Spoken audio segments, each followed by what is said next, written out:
يا ده سحر ولا خفه يد؟ دي قوة خارقة. هو خارق انتوا اخترتوه. رقم مميز.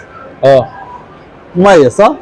طيب دي بقى ان انا اعرف الرقم مش مستحيل، دي من عاشر المستحيلات. ايوه بس انا احاول بما انكم اخوات احاول اقرا تفكيركم، احاول.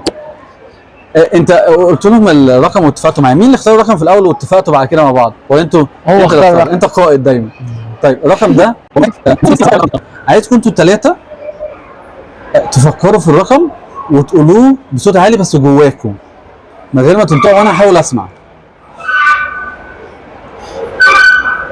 عايزكم تقولوا الرقم هو مثلا وتسكتوا. انت سامعني دلوقتي؟ انا هحاول اسمعكم. عايزكم تعلوا صوتكم انتوا الثلاثه في نفس واحد. هو لا في صوت واحد. الرقم هو وقولوه في داخلكم. او سوري هنعد من 1 2 3 ونقول الرقم هو كذا. ماشي؟ 1 2 3 الرقم هو 22.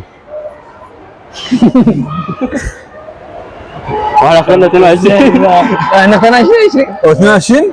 بجد؟ والله. طب انا عرفت ازاي الرقم اللي انتوا اخترتوه؟ انا ازاي عرفت لا، الرقم اللي ما انتوا اتعلمتش اخترتوه في كده. مخكم؟ انا كده ما اتعلمتش، انا كده ضحك عليا ما اتعلمتش. انا ازاي عرفت الرقم اللي انت فكرت فيه او اللي انت فكرت فيه؟ بتقرا الافكار، ممكن يكون عندك قوة خارقة. طب انا عايز اعرف رد ايه دلوقتي. يا ده سحر ولا خفه يد؟ دي قوة خارقة. هو خارقه.